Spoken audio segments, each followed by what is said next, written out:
on the cap, getting ready to fast cap.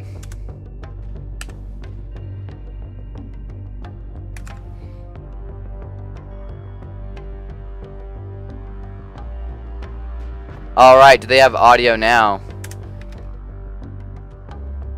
It doesn't look like they have audio. There we go. They're getting ready to fast cap. There go the M60A3s from Guerrillas. They're going around the cap, trying not to trigger it, which is interesting.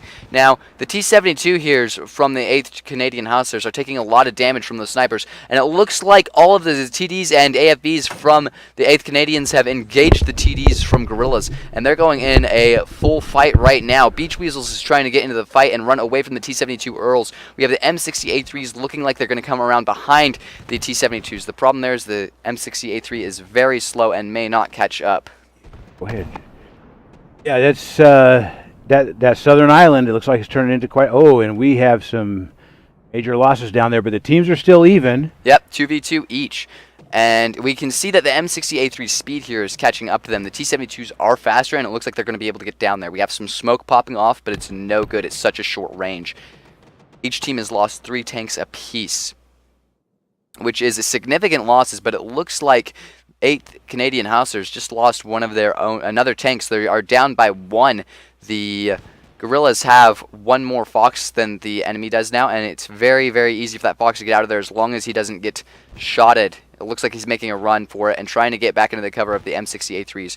All the T-72 Earls from the 8th Canadian Hussars are now very low on health, while the M60A3s are all on full. It will be very difficult to see how the 8th Canadian Hussars pull themselves out of this one if they can. It's going to take some very good marksmanship and positioning on their part, but the problem they have right now is that they're all spread out, while Guerrillas has all condensed together. They're very close with C.U. Mahara leading the charge as he has the most hit points. He's leading the charge against Tango 1 and keeping him involved, so the other two, Wellinator and Von Krim, can pin down the 2 T-72 Earls that are on the island. And it looks like the 8th Canadian have taken a defensive position on that southern island and they've left their poor Tango 1 all by himself.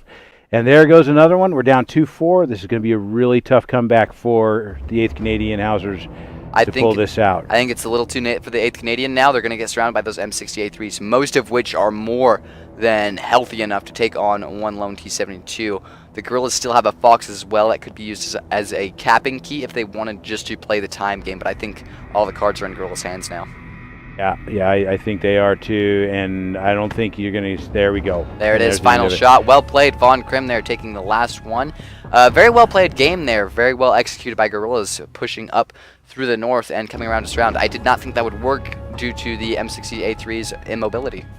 You know what I thought interesting is that they both went south instead of heading to the encounter. Yeah, they both went south with their tank destroyers and Foxes, which is fairly expectable. But all the MBTs from the 8th Canadians went down south, which is really rare, especially for the T-72s. I can see why they did it. The T-72s have very poor gun depression.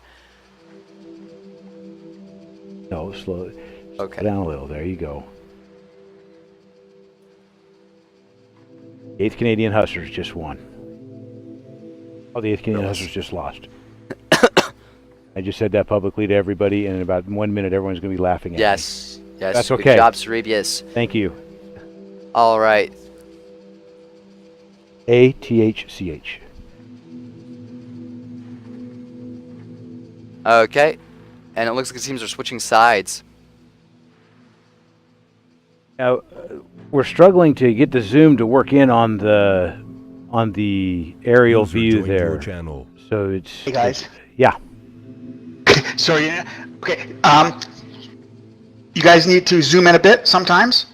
Okay, space bar. Space bar, okay. Will that speed up the camera so we can move it faster? Yeah, left and right mouse button. Left and mouse button. And the W moves you forward and stuff. Got it. Okay. All right. Thank you. All right. Okay. We will. Yeah, because we were trying to zoom in, but it was like how. Yeah. I tried to get to a view where we saw everybody, and it wasn't and just use left or right to hop the tank to tank. Okay. Okay. We'll give that a try. Thank you And for the 8th Canadian Hussars. Hussars. Yeah, I think you're saying Huskers. 8th Canadian Huskers. Hussars. Huskies. Not Hussies. Sorry. Oh, that's All right. rude. I was just trying to say Hussars. I really was. This is.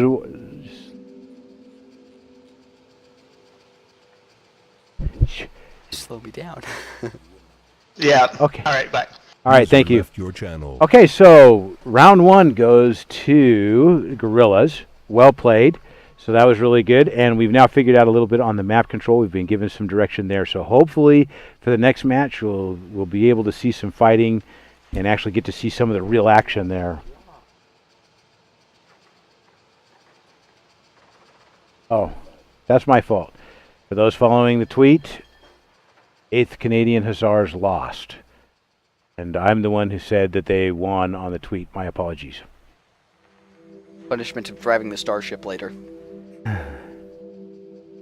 Yeah. Now I have Do you to drive think the we'll see starship. any starships in the game, Cerebius? Do you think that is a viable option in a Tier 5 tournament?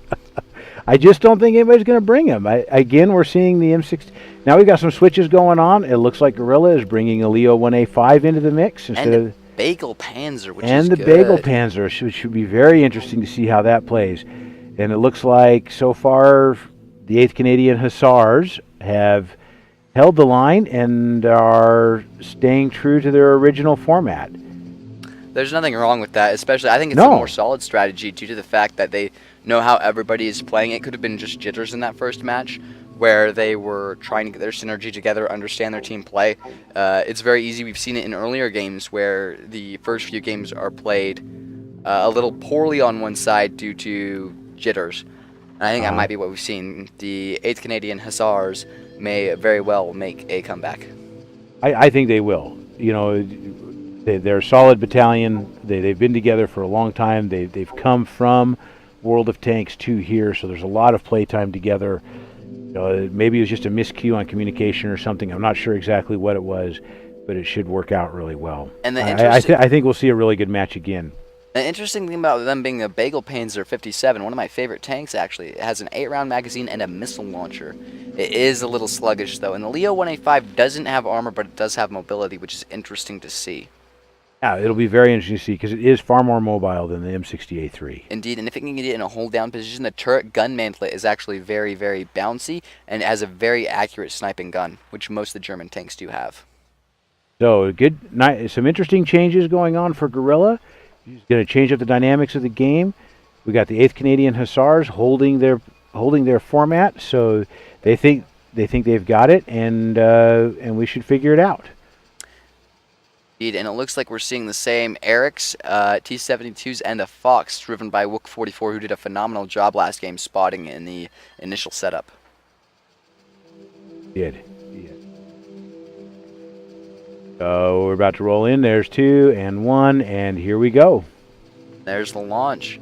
Now, both teams have switched sides, Cerebius. Do you think that'll take any new gameplay? Do you think they'll try to switch up their strategies at all? You know, the strategy coming from the north and from the south is a little different because the terrain's just a little bit different. As you're coming from the south to get up into that center area, you got that big hill to climb, and it could make a difference if you can gain control of that and force them to battle you there. It could be a very interesting fight. All right, and here we'll we see what are happens. loading in. Although I have noticed sometimes if you are in an amphibious tank, you can flank around the entire northern or southern side of this map if you know How what do we you're zoom doing. all the way out?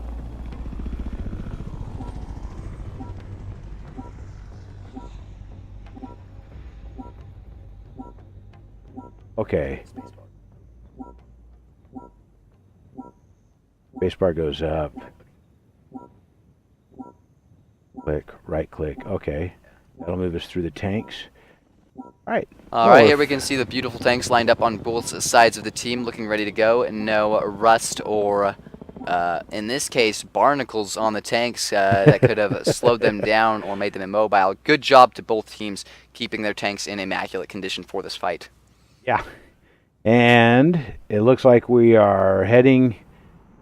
It looks like Interesting. Now we've got Guerrilla heading south again. They're heading to that same battle, but it looks like the 8th Canadian Hussars are not going to go. They are taking a different tack. Indeed, it seems like they're going to push around the northern side, which is very effective, especially since Guerrillas is Guerrillas is pushing around the north side of the map while the 8th Canadian Hussars are going down south like they did last game. This could be very interesting. I think this will lead to a cap race.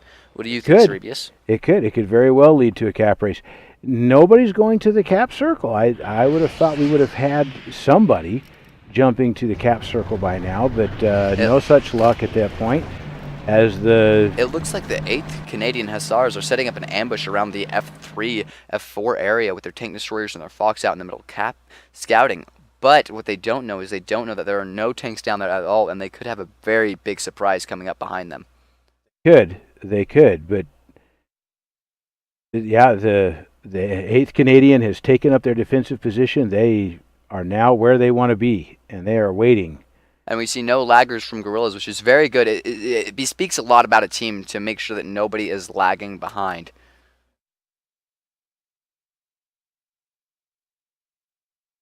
And when your team is all sticking together, that means you have all your guns in one spot and they can help each other out, which is an interesting choice. And here we have the teams. They're about to collide. Oh, here we go. We're about to see an engagement. Yep. You had Deca in the Fox from Guerrillas. He's going north, and I think he's going to get the first spots off. We also have Will Toronto and Tangle, it looks like, pushing onto the cap, which is going to be interesting. Yeah, they're not there. Okay, see, now the 8th Canadian is trying to find them. They're sending their Fox out around to the south. And they're about to get a very big surprise. I think they're a little too spread out to hold this off, while Guerrillas is very close together. And there it is. They've kicked off the cap now, and we'll see if it actually draws them in. I'm trying to get there. Just give me a second. Here we go. We'll see. And here we go. We have the CU Mahara again, who played very well last game. He's going to take up the point position on defending the cap circle, and all he really has to do is sit in the cap, and they won't be able to cap out. No, he'll negate the time as he sits there in the cap circle that they're putting in. And if he can reset it, of course, that just makes it even that much better.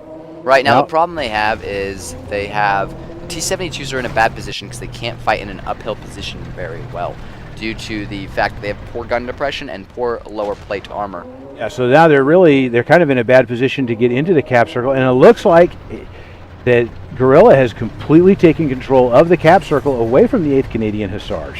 Indeed, and if the T-72s are getting slowly surrounded, but if they turn around to deal with what's behind them, they're going to get nailed by all those M60A3s in the cap. Also, the Ariete are playing a very good game down there with their lights and tank destroyers surrounding the opposing Ariete and Fox, which I think is going to cause a lot of trouble. Although, it looks like Alpha 3 trying his best, and Tango 1 also trying their best to support their tank destroyers in the middle while their T-72s hold on to the cap. He reset it, so they're in good shape here. As Kilotron 46 has reset the cap and has forced them to kind of start over, as it were. The health bars look about even on both teams. 8th Canadian Hussars do have a little less HP, which might affect them in the long run. But the 8th Canadian looks like they're going to win the South. Good play to their... No, they're losing the South. I'm sorry. Guerrilla has won the South. Guerrilla has won the South, yeah. The color changes really mix you up there. So yes, it has very mixed me up. But yes, there we go. 44 looking like he's going to make it away from the Guerrillas Ariete, but the T-72s have not fared well. Look at that. Guerrilla is about to flank the T-72s that are left. And with the Ariete coming into play, those 272s are fully exposed with nowhere to go. I would love to see the Fox pull it off. He's going around to try and flank around behind the M68. Here they go. They're pushing now into those T-72s, and it's just a little too late for the 8th Canadians to pull this back. There goes the Fox, and it's just Alpha 3 giving an honorable last stand.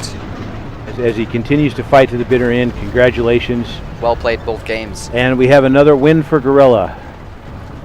It wasn't as close that time. I think the jitters were on both sides, got together effectively. I also think that the ring around the rosies we had going on in the beginning was a little interesting and surprised both teams. And that's the difficulty of Lost Island. You know, it's got all this mountainous terrain that you can't see very far across. Right. And so spotting your enemy doing something different is very difficult to do. And both teams kind of ran into that challenge as like you said, they just worked like, going ring around the rosies there as they went around the cap. Bold move by the Hussars to get in early and try to cap and pull the other team into a cap fight. Regretfully, it didn't work out well for them, but I thought that was a very courageous move on their part and a good strategy. It was well done by both teams. All right, it looks like we're moving on to the last game. We'll see if the 8th Canadians, very good team, we'll see if they can pull themselves out and win one from Guerrillas, which I would like to see personally. Yeah, we will see if hopefully the Hussars can put it together and show the Guerrilla, give them back a little bit of what they've given. Indeed, we'll see how it goes. And it looks like they're negotiating a swap, and it looks like it's going to happen. We just saw one player leave one team, I believe. So we'll see if they switch sides. Yeah, we will see. And again, we're seeing the similar layout. And it looks like there is Bullet 1379 saying there that they will switch sides. Now, Cerebius, what do you think of the side switching between these matches? Do you think it's fair, or do you think they should all stay on one side throughout the entire game? You know, if the map is evenly split, then, you know, switching back and forth, I don't know that it gives an advantage. But there are many players that feel there is an advantage to one side or the other, that they just have to, that if they're on that side, there's an extra confidence boost. So whether or not that the map really has an advantage from the north or has an advantage from the south could or could not be real, but the psychological benefit of thinking, hey, I'm going to win because I'm on the north, or I'm going to win because I'm on the south, can really help a player just be more confident in their play and make some choices and do some things they wouldn't do if they weren't confident in their play. Indeed, and do you think that there's a possibility that they've played that side of the map and they found a comfortable position for them to play in, so they've become comfortable with one side or the other due to their usual spots?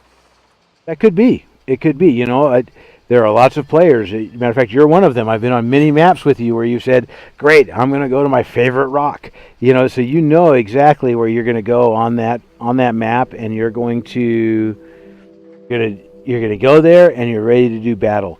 And part of the challenge is that, you know, these random teams, what you see as strategies and what you see as work as a random team does not work when you have teams on comms. Those same strategies don't work. They don't work nearly as well at the very least. Because the team on comms, we've seen it so far, all the teams have stayed together. You know, we saw the Hussars in the last match. They went down south. They had 2 positions. Both of them were very good. If Guerrilla had come down to the south to meet them, they would have been in a very deadly trap. Very deadly trap, because the Hussars had set up so well. But Guerrilla didn't come that way. They went the other way. And that's where comms come into play, because you have a coordinated team effort, whereas in the random games, you just see everybody doing whatever they're going to do. Right, and normally in the random games, if your team goes one way or the other, there's usually one smart aleck on either side saying, "Oh man, I've got the team of noobs." yeah. You always, it seems like, and then it seems like it's always the guy who dies first. That claims that everybody else is a noob. Usually it may be due to them just wanting to get out of the game due to their noob team, so they can play in a different tank and have Could a be. real team on their side. Could be. It could very well be. Here we go. We're getting the lineups, and it looks like we're seeing the same as before. It looks like, actually, 8th Canadian seems to have changed their loadout just a little bit. They're bringing 2 Bagel Panzers, 2 Foxes, and 2 Erics. Guerrilla. Sorry, they're switching the Guerrilla sides. has really changed it up. And there's no main battle tanks here. This is all tank destroyers. They do have one. They have User joined T-72. your channel. Hey guys. Hey. Okay, just another quick thing. You gotta try. I know you just learned how to use the controls. Try hopping around the tanks a lot more quicker, and zoom in and out with them. I know it's your first time using the controls. That's definitely something you guys are gonna have to work on. Yeah, we will practice that, absolutely. Yeah. Any other improvements or suggestions? Not yet. Your voices sound good. You know, like nobody's getting excited stuff. So that's all good. So. Okay, good. Thank you. Yeah. Yep. All right, so the teams are forming up. And it's very interesting to see Guerrillas go with an almost no main battle tank scenario. That means if the Hussars get into the cap circle and just hold it, they might find themselves in a very, very sticky situation. They could, yes, because you know that would be hard to reclaim the cap circle. But again, all they have to do is just keep resetting, which they can do with the light tanks, really well. Mohara, if we were to put on a delay, we would have to stop the stream entirely and then and restart it. Normally, we would put a delay on, but this was just a practice round, and we wanted to keep it quick so we could be responsive and we get feedback quick. The next tournament will be on a delay. Yes. Sorry for you there, Mahara. Yeah, sorry about that. So, Alright. looks like, yeah, they're starting to form up. Still all Bagel Panzers, Ericsson Foxes. And it seems like Zombie Angel from the 8th Canadian Hussars was going to bring a... Was he part of this?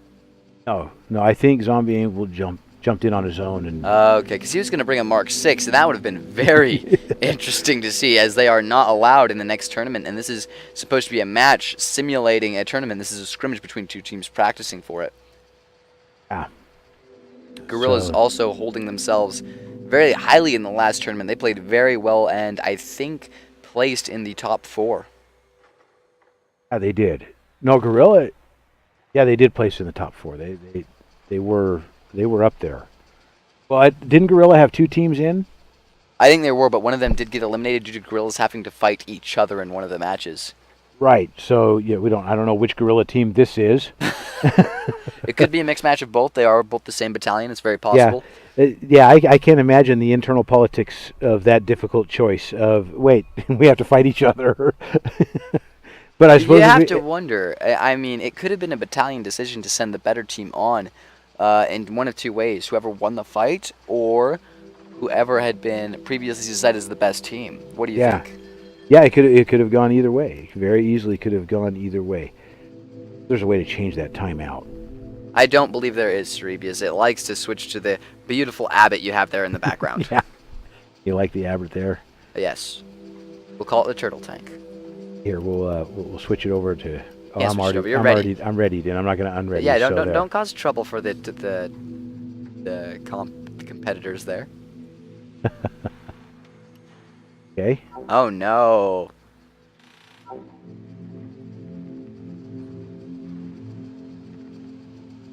All right. It looks like both teams are just about readied up, waiting for the last ready up from Bullet, and then it will be... Yeah, and as Bullet owns the room, he's probably just busy doing some managing stuff, like trying to get all the Probably. observers set up and etc. Now again, on the Lost Island map, at Tier 5 there are amphibious tanks. There's the BMPs. And do you think those amphibious tanks with their 20-second round timer could affect the game if they were to be used? We have one right there, the BMD-2 from Von Krem. They could. They could. It's a little difficult because the water's all around the outside. Right. And you have that river, but everybody, I believe, can navigate that river. Not everybody. Most of the Russian main battle tanks are too low profile. Oh my! And they will drown in there. My T-90MS has met its fate in that middle river and blown up due to drowning. Wow.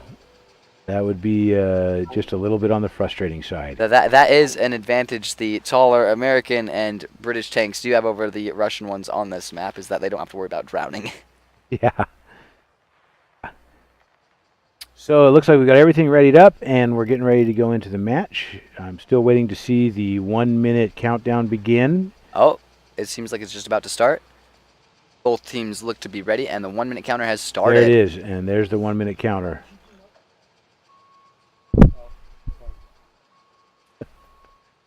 So, we're... Here we go. Now, it's interesting to see. Actually, Guerrillas have switched up. They have no main battle tanks now at all. And the 8th Canadians have switched up, so they only have very quick and lightly armored main battle tanks, the Leo 1A5s. What do you think about that, Cerebius? I think that it's going to be a very interesting battle. With the 2 Leo 1A5s, they're both mobile tanks. They're fairly quick. They can keep up with the Bagel Panzer 57, and if they stay as a group, it's a very deadly engagement due to their very accurate guns. Right. So it should be... Well, they will have to worry about the higher Eric, or the Eric count is actually the same on both teams. They're both bringing 3 again. 1 Bagel Panzer, and it seems like the difference is in the BMD-2 and the amount of Foxes both teams has. Yeah, it'll be very... This is definitely going to be a spot the other team type of a scenario. We'll see how this goes. It's possible we could see a very explosive fight, and then it's going to calm down, which we have been seeing a lot of. Both teams holding themselves in very respectable regard and performing well. So hopefully I can run the camera a little bit better this time around, and we'll see what happens. We should hire a professional cameraman. That may almost be exactly what we need to do. All right, here we go. And it looks like Guerrillas is red as they were in the beginning, so hopefully we don't get completely lost in this. Wook 44 and his very good Foxy has played his scout very well in this entire tournament. So here we go. We're trying to get to the main overview here as we watch how this plays out at the beginning, and then we will try to jump from tank to tank as the encounter begins to get a little. We're so high that we can see the battleship's missiles going at each other, which I think is very gorgeous. Nice touch there, Obsidian. Yeah, that is really cool, actually. And the helicopter flying below. Indeed. So here we go. 5 seconds. And you know, the nice thing about this view is it really does show how hilly this map is and how difficult it is to have a long-range view. Indeed, So and it looks like both teams are going south right away. Not surprising at all. This should be a very interesting engagement. I think it will really be set to the players here. I would have expected that everyone would have gone to the cap circle, but I think they're not going to the cap circle because it's too hard to defend. It's especially in these lightly armored tanks that everybody brought. You can't defend if you got paper for armor. You really can't defend if you've got paper for armor. So it looks like they're getting ready to Wook engage. Here we go. 44 They're is, spotted. Succeeded in getting the initial spots. I believe he spotted the Eric 90 going to that position. He spotted Mitigator. And there he is. He's popping a few more spots. He's not getting shot at, which is a very good decision. The Fox is a powerful machine, and they can't afford to lose it in the beginning of the game. There's Mitigator being a little bit hesitant as his teammate flies past him, trying to get in and get on the action a little early. Wellinator is going up there, and what's awesome is those bushes hide really well. They can't add to your camo factor. Oh, this could be dangerous. We've got the Hussars trying to make a push through the open to get in. If Guerrilla can catch them, they could catch everybody right out in the water. It can be very hazardous. It looks a bold move there by the Hussars to try to push that last little bit of water. Indeed, but the rocks that the Guerrillas were hiding behind, and it seems like they have held off the main attack quite well. Von Krim taking a few hits there, unfortunately. They're trying to cover their flank. And it's a very interesting thing. And they made thing. it. They succeeded. They've gained the beachhead, and now they're engaging. It looks like there's quite a bit of battle going on. Pushing across with the Fox. The Fox trying to cause some chaos in the lines there, which it's an excellent take to do it, and it might even take out that Eric.